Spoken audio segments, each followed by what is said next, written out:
There's something incredibly fascinating about the sea. It has inspired both dramatist and poet alike.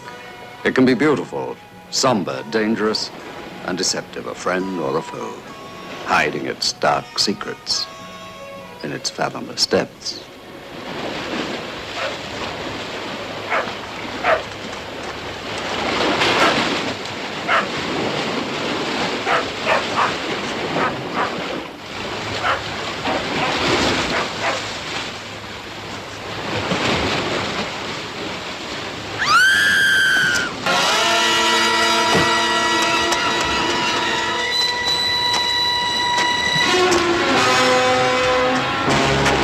What is it? What's wrong?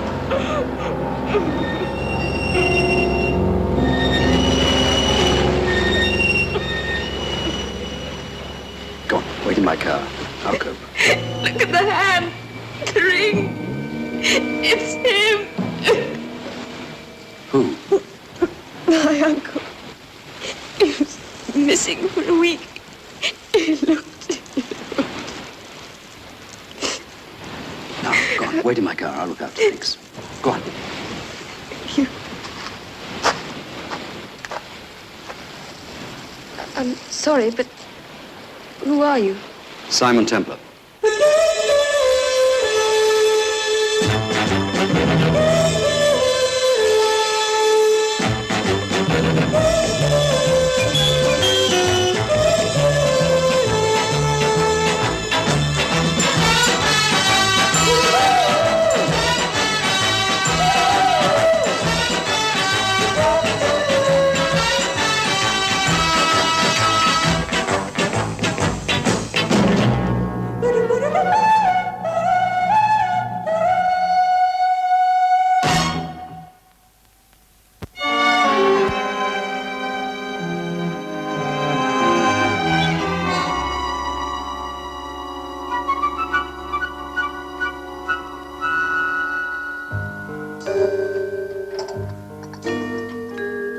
Thank you, Mrs. Haggerty.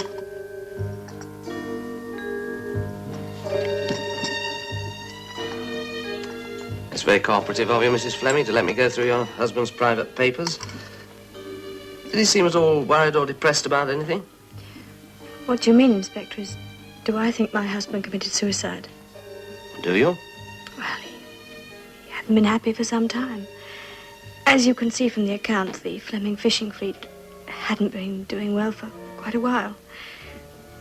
The captain, well, he didn't take easily to modern methods. Held to the old ways. The world was changing, Inspector. My uncle couldn't change with it. I think he felt his life was over. And therefore killed himself? What other conclusion is there? Possibly several. Well, thank you, Mrs. Fleming, for your time and the tea. My sincere sympathy. The coroner's inquest is scheduled for the day after tomorrow. Dr. Russell, did you perform an autopsy on the late Captain Fleming? Yes, sir. And who identified the body? There were 3 identifications.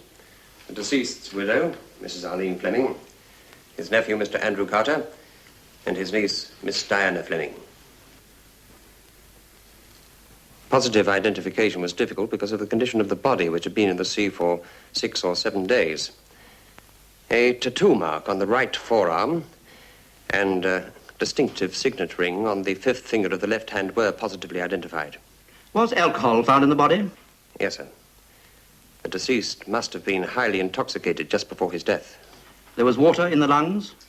Yes, sir, indicating that the deceased was alive before he entered the water. Thank you, Dr. Russell. You may step down.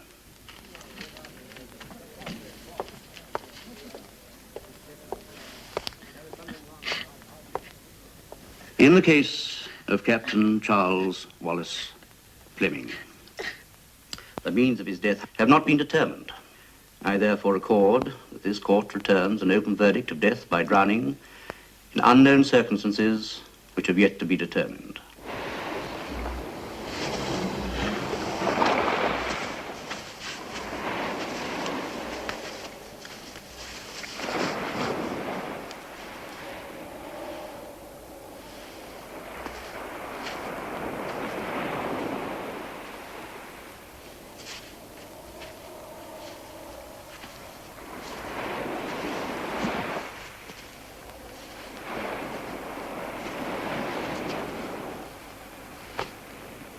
Inspector, are you here as a mourner?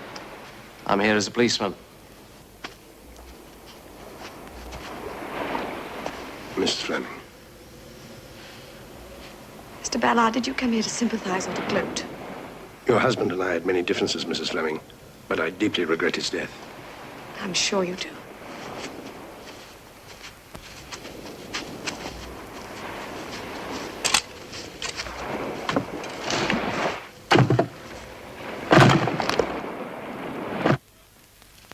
He's sailing on calm seas now, in a temperate latitude. The finest skipper has ever lived. God rest his soul. Thank you, Frank, very much. Mrs. Fleming, if there's ever anything I can do. Yes, I know I can always rely on you. Oh, you can that. Goodbye. Goodbye, all. Goodbye, Frank. Goodbye. Now, you'll look after her, won't you? I will. Good. Mr. Templar, you've been most kind. I can't thank you enough. Hello? Molly, it's Charles. Sorry not to have called earlier. What is it? Go ahead with dinner. I'll be home as soon as I can. Mrs. Fleming, what's the matter? It's my husband. He's still alive. He isn't dead after all. Oh. It was his voice. I recognized it. It was him speaking on the phone. I know it. He's alive. I tell you, he's alive. He's dead and buried. That's all there is to it. I identified the body myself. I couldn't possibly have made a mistake. Then how do you explain the phone call? Someone impersonating the captain. But why? Do you mean that somebody could do this as a horrible practical joke? For what reason? Revenge? Envy? Malice? Greed? I can't believe it. Why not? Goodness knows the old boy had plenty of enemies. Andrew, shut up. I've lots of faults, Templar, but a hypocrite I'm not. I never liked my uncle. Or anybody else. True. Present company not accepted. He was a wonderful man. Generous, good, kind. The revered captain was about as kind as a hammerhead shark. Andrew's hobby is being unpleasant. I just face facts. How is she? Much calmer now. I've given her some sedation. And she's asking for you, Mr. Templar.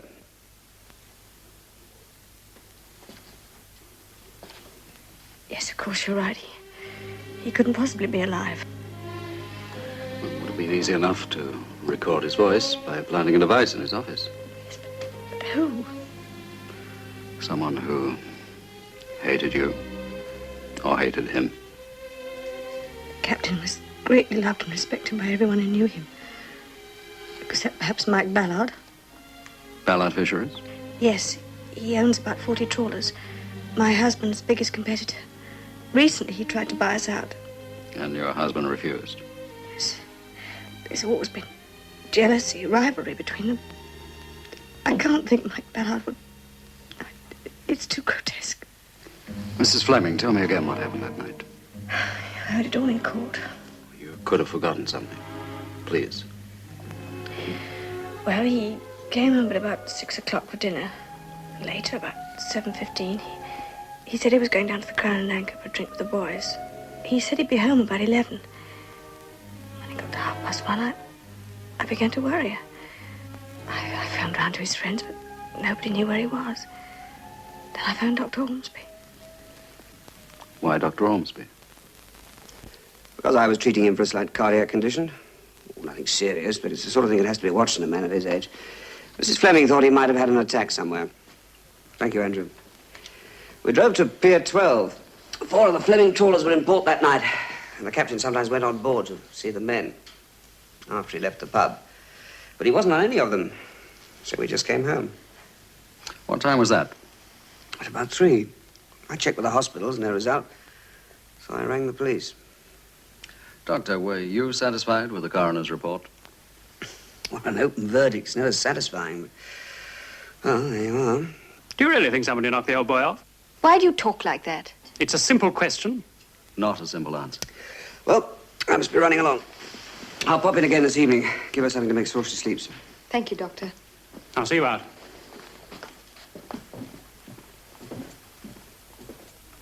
Did your uncle drink much? Yes, quite a bit. How did he hold it? Liquor had practically no effect on him.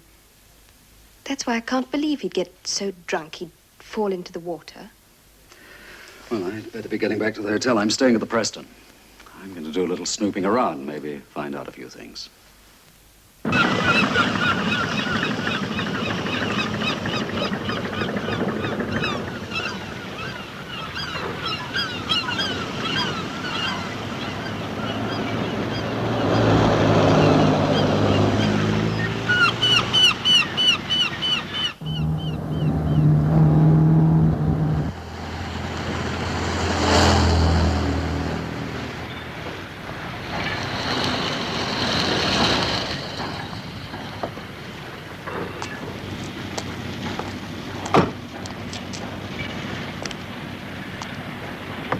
Our trawlers bring in 100 tons of fish a trip, Mr. Templar. It's a big business, not to be run like a schoolroom. Is that the way he ran it? I couldn't so much as order ink without the captain's personal okay. He resisted every innovation, every modern method. But you made money, surely. Precious little. Before long, we'll be begging Mike Ballard to buy us out. Mr. Everett, you've been general manager for some time, haven't you? 10 thankless years. Well, you must have been pretty close to the captain. Yes, I was. Why? Was he capable of suicide? I don't know. He was very depressed. Oh, about what? Business. We have a large overdraft, Mr. Templar. The bank called it in. Dated the day he disappeared. Yes. He was a moody man. Tremendous ups and downs. Yes, I think it's quite possible he could have killed himself.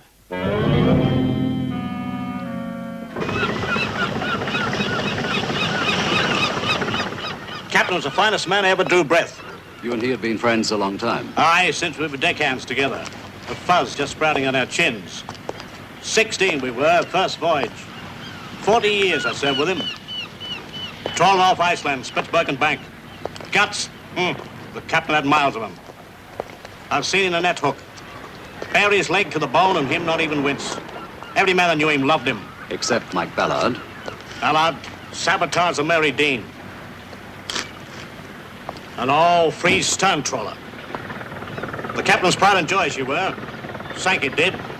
With 5 hands, North Sea. The captain knew Ballard did it? Yes, aye, he knew. And the Maritime Board of Inquiry would have cropped Ballard's masts once and for all. The captain was going to testify. Aye, and he wouldn't have spared Ballard. Would have got him a jail sentence, I'll be betting. When's the board sitting? Was supposed to be next week, but without the captain's evidence, well, there just ain't no case. Why don't you look where you're going? Don't you shake your fist at me, mate. You Ballard boys, all the same, you want that duck to yourself.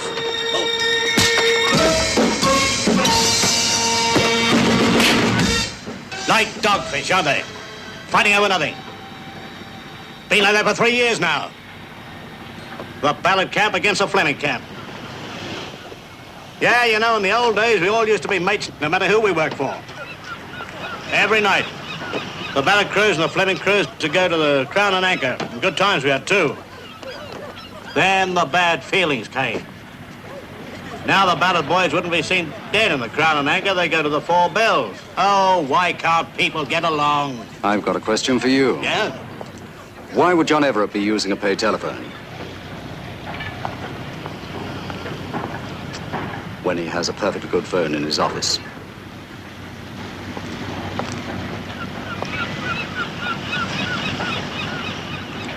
I'll see you around.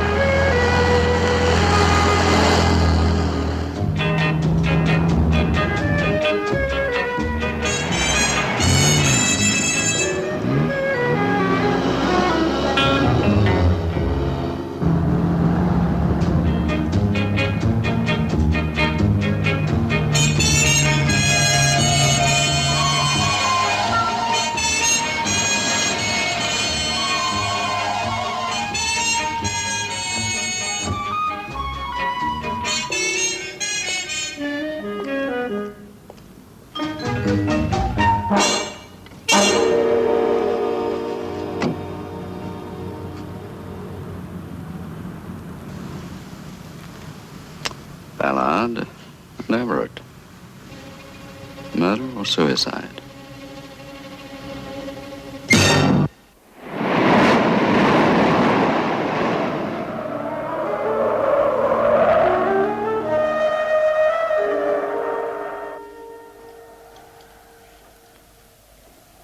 Thank you, Mrs. Haggerty. Is there anything else, ma'am? Anything? No, really. You go to bed. You look very tired. I'm fine. Do you know, in the 10 years since I married the captain, I have never once heard you complain. I've nothing to complain about. Good night, Mum. Good night, Miss Diana. Good night. Feeling better? Yes. A bit shaky, but better. Arlene, could Mike Ballard be behind this? Yes. I suppose it is possible. He's so ruthless, and he wants to buy the business desperately. Well, I'm not going to sell out ever. Well, perhaps Mr. Templar will uncover something. What do you mean? He promised he'd investigate, help us. Well, if you can't sleep, wake me and I'll keep you company. Thank you. Take that.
Diana, it's obvious. Somebody is deliberately trying to drive Mrs. Fleming out of her mind. It's the only possible explanation. Unless you believe in ghosts. No, Mrs. Haggerty, I don't believe in ghosts. Now, did you hear this car? No, sir. But my room's at the back of the house. The whole thing's incredible. Oh, so you don't think it's possible that the captain... Now, Mrs. Haggerty, Captain Fleming is dead and buried. There's no doubt about it, none. You understand? Yes, sir. She'll sleep for about 12 hours. I'll stay with her, sir. There's no necessity, really. I know, sir. But I couldn't sleep now anyway. And what about the pipe? When we found it, it was warm. The captain's? His favorite. Any particular significance in this? I mean, why this drawer in preference to the others? What did he keep in it? That's where he kept his passport. It's not there now. Come on.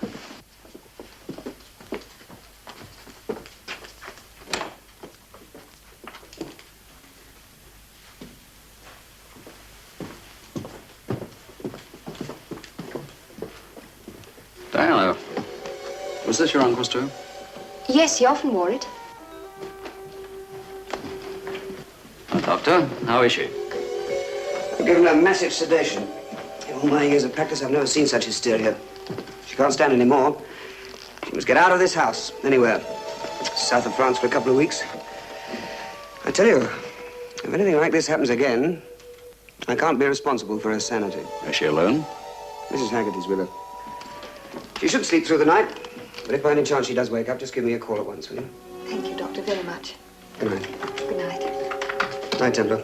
Good night, Doctor. What gets me is the motive. Why? Why would anybody do this? Possibly gain if she goes out of her mind. She did before. Oh? About 5 years ago. She was several months in the sanatorium. She recovered completely. You ever seen the captain's will? Yes. It should be in the top right-hand drawer. That's where he always used to keep it.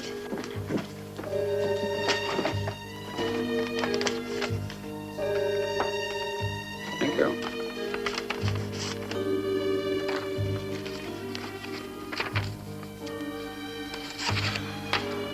I bequeath my entire estate and my business to my beloved wife, etc., etc. Hey, listen to this. In the event that my wife does not survive me for 28 clear days, my business and my estate shall pass directly to my nephew, Andrew Carter, with the exception of £15,000 to my niece, Diana Fleming. Isn't that a fairly standard clause to avoid double death duties? I suppose so. You know, it's pretty obvious that somebody who knows your aunt's past medical history is trying to drive her mad. I must admit they're doing a pretty good job of it, too. But now suppose the end object of the exercise is not to have her committed, but to get her to the state where she'll take her own life. Be neat, wouldn't it? Surely you're not suggesting that Andrew...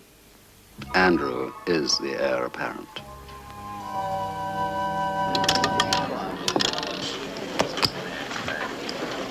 Place your bet. Winning? I usually do. Your luck can turn, you know. It won't. 0. Last. See what I mean? Another 100. You counting on your inheritance? Just what does that mean? Oh, we had another, what shall we call it, visitation tonight. Well, well. You better tell me about it. Oh, wet footprints, dripping oilskin, the captain's pipe with smoke curling out of the bowl. It's either visions or vapors. Arlene should have been locked up 5 years ago. Well, there's another 28 days to go. You are mysterious tonight. You don't like her, do you? I never knew what the old man saw in her. Mind you, Uncle Charles wasn't much either. The captain, they called him, with that reverent look in their eyes as if he was one of the disciples. They had to practically lynch him to get him to install modern safety equipment in those stinking trawlers. Why should he? He was all right. Nobody ever drowned behind a mahogany desk. A lot of words. What's your angle, Templar? Why are you involved in this? Surely not the dimpled Diana. I think Fleming was murdered. Whoever did it deserves a medal.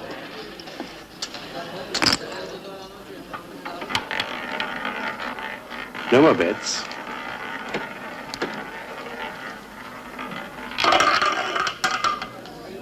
$32 red.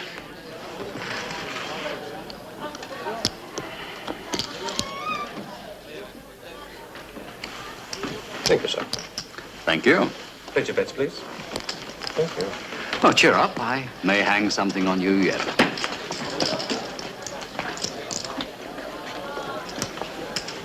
Oh, by the way, suppose you did inherit the Fleming fishing fleet. What would you do with it? I'd hold my nose and sell it as fast as possible to Mike Ballard.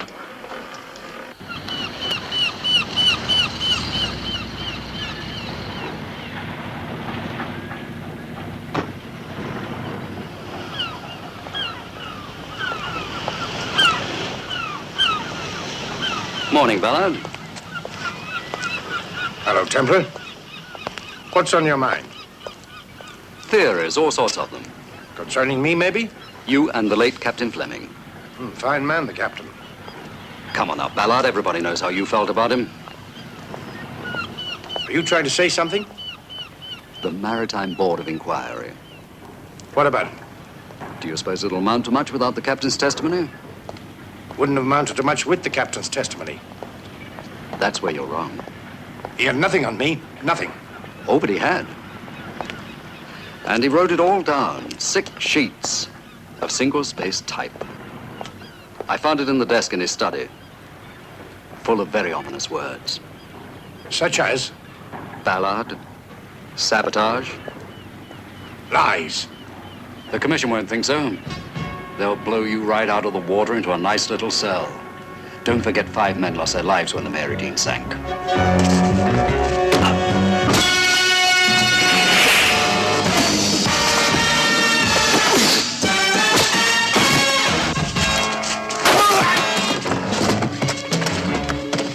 Friends of yours?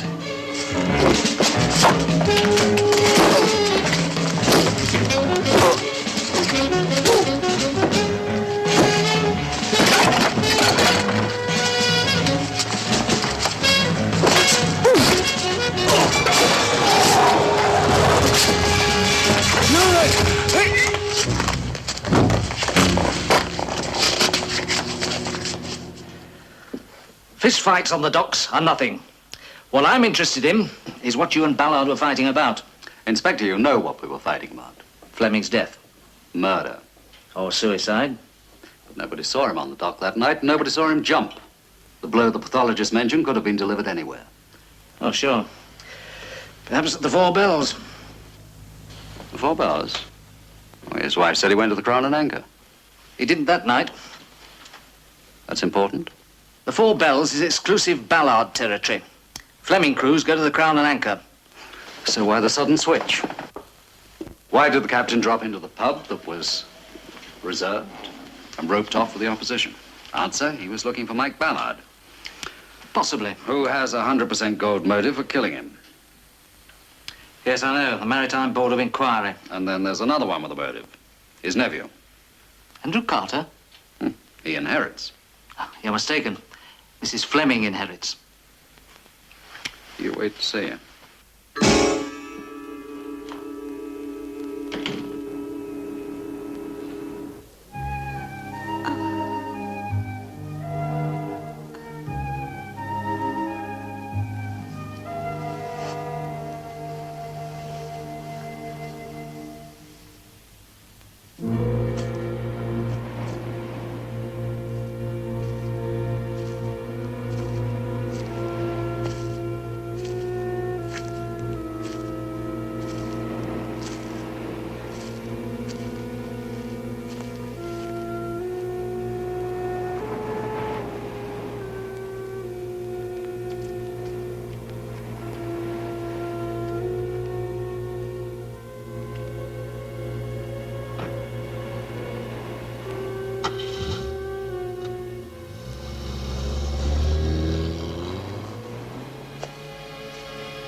Well, Mr. Everett, trust I didn't give you too nasty a turn.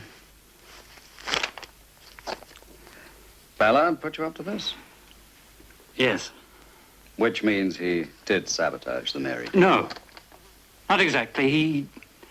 He paid somebody else. Who? I don't know. Well, the captain knew. That's why he went to the Four Bells that night. I suppose so. And you're working for Ballard. Come on, Everett, I saw you with him. If Ballard takes over Fleming, he's promised me a big job. And stealing the envelope was just a little extra service. Yes. Oh, you better read it. You've come this far.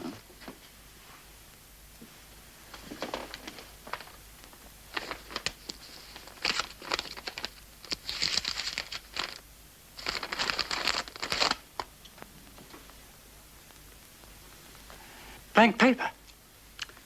It's a trick you should try. Being in the fishing business. Fishing without bait.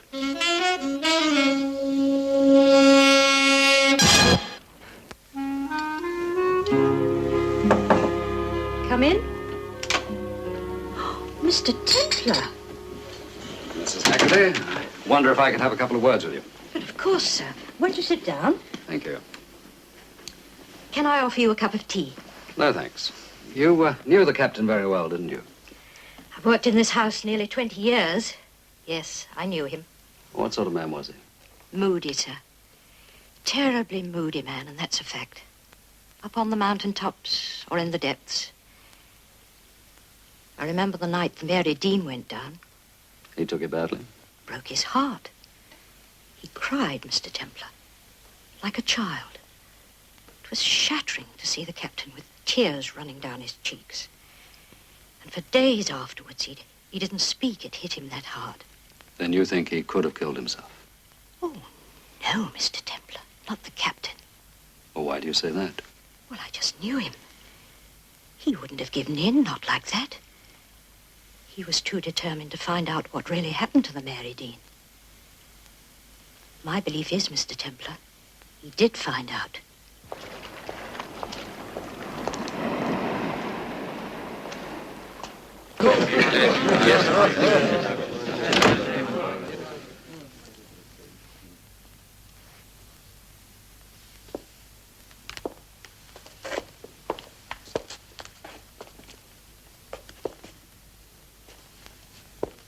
A whiskey and water, please.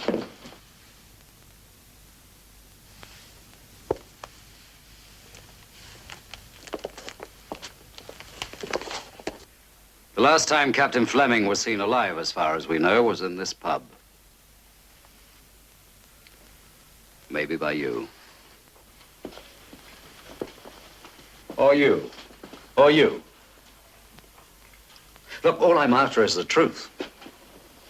So what are you all afraid of? Well, somebody must have seen or heard something that night. Why the stony silence? Why don't you go to the Crown and Anchor? Fleming's crew ain't welcome here. Why not? We prefer to drink with men we can trust. So do I.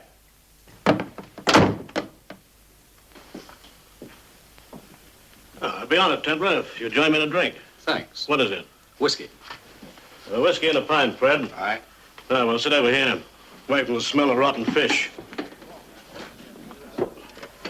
I thought this wasn't your territory. It isn't. If I heard you were here, well, I figured you might need a bit of help. These boys can cut up pretty rough. And what was Fleming doing here? Well, he had something on his mind. Such as? I knew he was coming here, and I guess there might be trouble, so I came as soon as I could. But the captain had already arrived, and he was giving Joe Carning the tongue lashing of his life. I'll get you for this, Carney. I swear I will. And Ballard, too. I'll go to the National Maritime Board and the Ministry of Shipping, and I'll take every bit of evidence I've got. Evidence? What evidence? You think you're the great white father of the sea or something?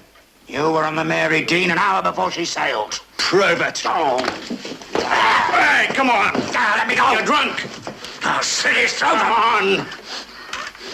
He sabotaged the Mary Dean. And I'm gonna prove it. Oh, sure, some other time. All right. Later. So he left. I knew there was no good reasoning with him. That's the last time I saw him alive.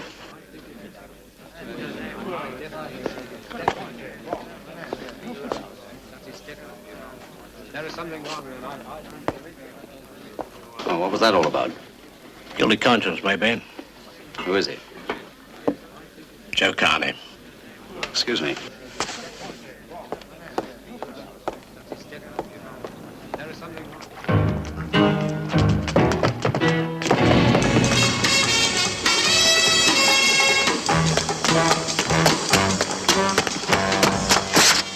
Well, this town is the friendliest place. Beat it. Not until you and I have had a little talk about Captain Fleming. I've got nothing to say to you. Oh, yes, you have, and I'm in the mood to listen. I said beat it.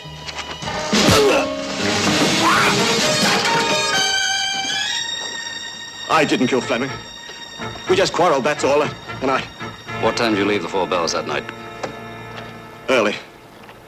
I wasn't in the mood for drinking, and I didn't feel like company either, so I decided to go home. I never had anything really personally against the captain.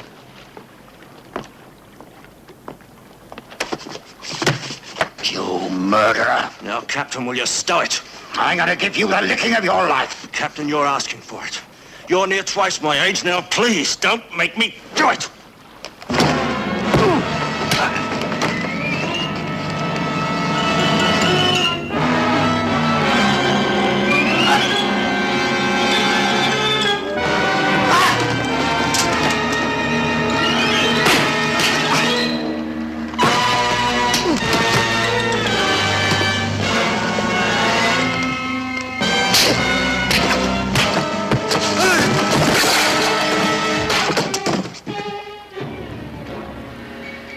For a minute, I thought I'd killed him.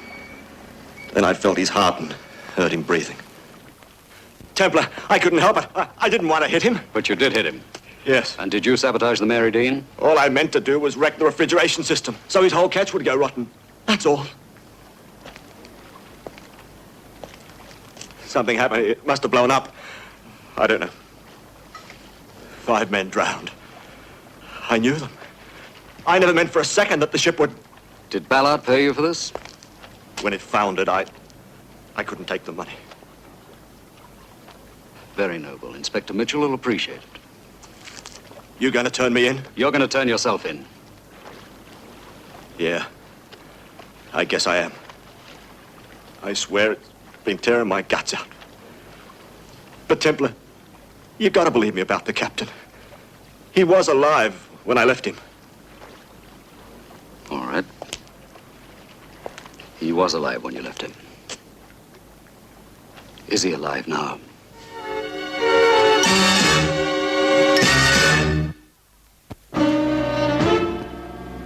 I tell you, he is alive. Arlene, stop it. The identification wasn't conclusive. The body was in such a state it was impossible to be sure. But the clothes, the ring, the tattoo. Oh, anyone can wear the clothes and the ring and the tattoo. Well, there must be hundreds of sailors with an anchor tattooed in their right forearm. You could talk yourself into believing anything. Don't shout at her. Why not? Somebody should. If you're that sure he's not alive, how do you explain what's been happening? Anybody can hang a raincoat on a coat rack. Who? I don't know, but it certainly wasn't him. Well, I didn't hear anything. I did. There's someone upstairs. It's him. It is. He must be here in the house. All right, you go and have a little chat with him. And while you're about it, tell him I could do with a small loan. Don't humor her. She's making something out of nothing. She is not. There is nobody upstairs. If you're so positive, go and see for yourself.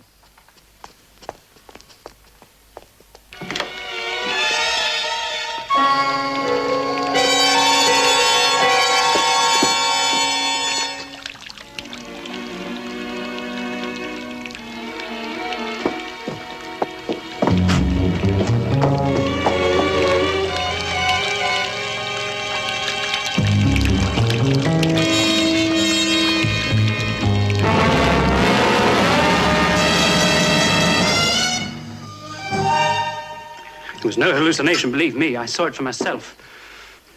Pajamas on the floor, bath running over, even his clothes stacked up on the stool. Yes, I saw it too. Arlene went completely to pieces. So much so we simply couldn't handle her here. Well, where's she now? Dr. Ormsby's taken her to hospital. The Millwall Sanatorium.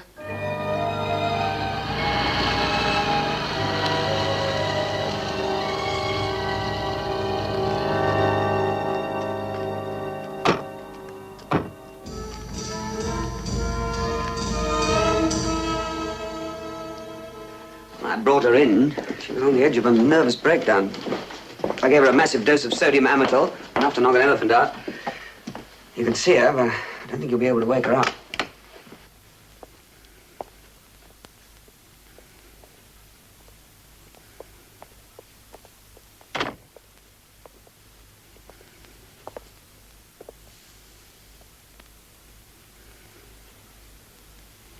She looks so pale.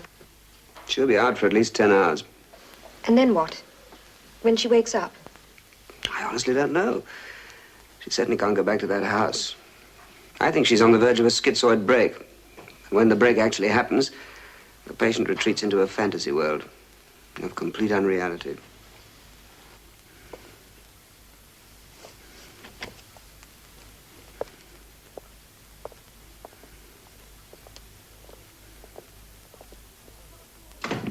Oh, excuse me, Dr. Ormsby. Just a minute, miss. I'll call you tomorrow. Don't worry about her. She'll have every possible care. Yes, we know. Thank you, Doctor. Good night. Good night. Right. Now then, nurse. It's Mrs. Miller. Oh, she was transfused yesterday, wasn't she? Yes, Doctor. Your blood count's up. Well, she's very uncomfortable, asking for sedation. Says the pain in her leg is worse.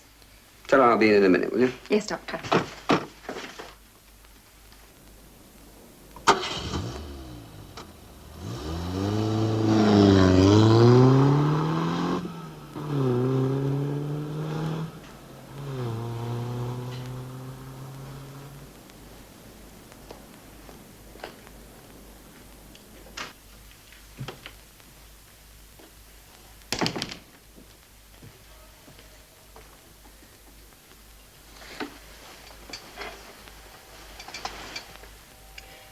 They've gone.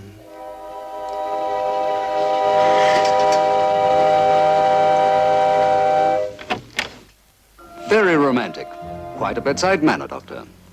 No, I didn't leave. Diana did. She went for Inspector Mitchell. How did I guess? Very simple, dear lady. Your pulse. When I held your hand, it was racing. A massive dose of sodium amytal would have slowed it down to a walk. Templar, try to understand. Oh, but I do perfectly, Doctor. When the coroner brought in that open verdict and Inspector Mitchell started snooping around, you panicked. There was only one thing working in your favor. The identification of the body was not 100% conclusive. So you decided to make it appear as if the captain were still alive. You made the phone call. Yes. You planted the dripping oilskins, the burning pipe. Very impressive. Then, if they didn't buy that story, you decided on a secondary motive, to plant the suspicion on Andrew. You made it appear to people that he was driving you mad, trying to get you to jump out of a window or throw yourself in front of a car. Why? Because if anything happened to you, Andrew inherited the loot. Look, we were caught in something. Indeed you were. You spread suspicion all around, even on Ballard. So there would be less on you. Because you killed him. We didn't mean to. Oh, but you did. You killed him and threw him in the water. Cold, premeditated murder. But it wasn't like that at all. That night we went to look for him. He'd been drinking heavily. He was violent, abusive. We tried to get him to come home. Come home? What for? So that I can watch you two being lovers? Shut up, Fleming. I'll go to the medical association about you. And when I'm through, you'll never practice again. You don't know what you're saying. You think I'm a carp, maybe? That I can sink into the mud and bury myself so that I won't see how the water's stinking and contaminated.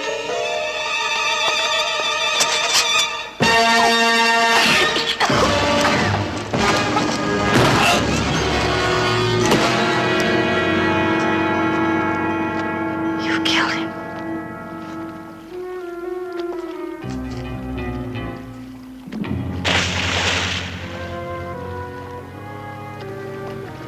Oh, he's alive.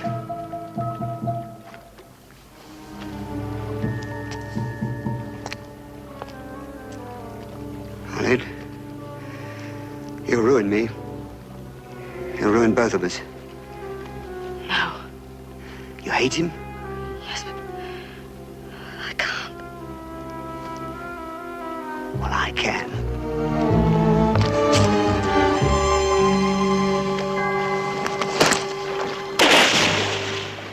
He was a vindictive, cruel man. And he meant what he said that night. He would have carried out his threat. Ruined both of us. Instead, we've done it ourselves. We planned it all so carefully. As Robbie Burns said, the best laid schemes of mice and men gang after glee.